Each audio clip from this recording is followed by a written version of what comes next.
Shalom Dammit! This is Rabbi Sol Solomon with a Rabbinical Reflection for the week of May 5th, 2013. So many of my friends and family and colleagues have been having a difficult year. I thought it would be fun to take a breather and do what I love more than anything. No, not eating herring and wine sauce while watching Jerry Springer. I mean telling jokes, cracking a couple of funnies, and then analyzing and learning from their wisdom. A priest and a rabbi are next-door neighbors, so they decide to buy an automobile together for carpooling to work. They come out of the dealership with a spanking new Nissan and bring it to the priest's driveway. The priest goes into his house and comes out with a bowl of water. He begins sprinkling this all over the hood. "What are you doing?" the rabbi asks. "It's a new car," says the priest. "It needs to be blessed and baptized." Soon, the priest finishes his blessing, only to see the rabbi coming out of the garage with a hacksaw. "What's that for?" says the priest. The rabbi begins sawing 2 inches off the tailpipe. You have your rituals, I have mine. From this joke, we learn that every religion has its own seemingly archaic and silly practices. We do what we do because our parents did them and our grandparents did them, and we'd feel a little queasy if we didn't continue the tradition. Like serving fruitcake at Christmas or raisin kugel on Passover. Nobody wants these things, but they have to be done. What I like about the joke is that it's also about one-upsmanship. When the priest does his thing, the rabbi is forced to be riding in a baptized car. Only fair that the Rebbe gets to say, "This is my vehicle too. If I have to ride under your holy water, you gotta live with a snip tip."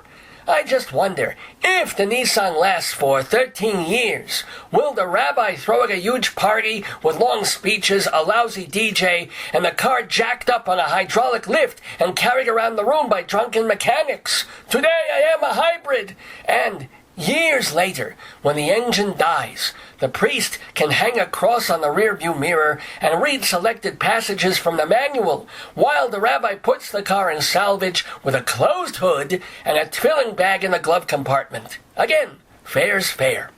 A robber breaks into the house of an Orthodox Jew. No one's home, but the thief hears a voice say, "Be careful, Hashem is watching you." The thief whirls around. "Who said that?" "Be careful, Hashem is watching you." The thief notices a parrot in a cage. He sighs with relief. "Stupid parrot! Tell me, birdie, what's your name?" "My name is Moses," says the parrot. "Moses," said the thief. "Who names a parrot Moses?" Says the bird. "Same person who named the Rottweiler behind you Hashem." What we learn from this joke is that wrongdoing has its consequences, even if they are not immediately visible. This criminal chooses a house because he thinks it's empty, easy to steal from, easy to escape.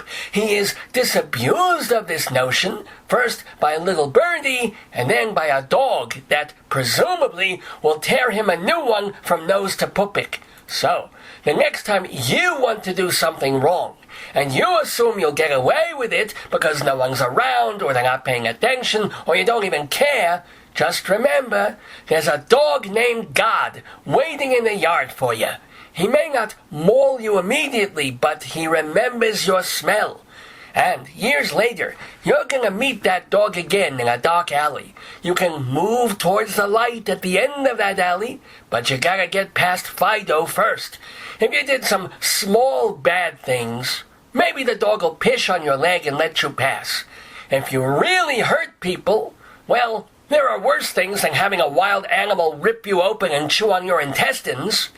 I'm not sure what those worst things would be, but they must be out there. Last joke. "Mr. Feinbaum," says the rabbi, "it's been years since you come to Saturday services. So nice that you came this morning. To what do I owe?" "Actually, it's very shameful," says Feinbaum. "The only reason I came was I lost my hat." "Your hat?" says the rabbi. "I don't understand." "Earlier this week, I lost my hat. I thought I would come to shul, look on the coat rack, and steal someone else's. But then I heard your sermon all about the 10 Commandments, and I immediately changed my mind." That's wonderful, says the Rebbe. See the way Hashem works? But tell me, what part of the sermon got to you? Was it when I was going over thou shalt not steal? Actually, no, says Mr. Feinbaum. When you came to thou shalt not commit adultery, I remembered where I left my hat. When I tell this joke, my congregants sometimes ask me, Rabbi, what is worse, stealing or committing adultery? I have to think about this because in many ways they're similar. They both involve disruption and deceit. It's just that in one, you're taking something away, and in the other, you're putting something in.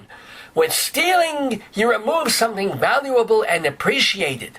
With adultery, you take something that's no longer appreciated and of rapidly diminishing value. Finally, with stealing, you hurry to a pawn shop to get rid of the spoils. With adultery, you hurry to a clinic to get rid of the rash. Not that I would know such things from personal experience, of course. I am proudly faithful to my dear wife Miriam Libby, a strong, opinionated Jewish woman. So, who needs a Rottweiler?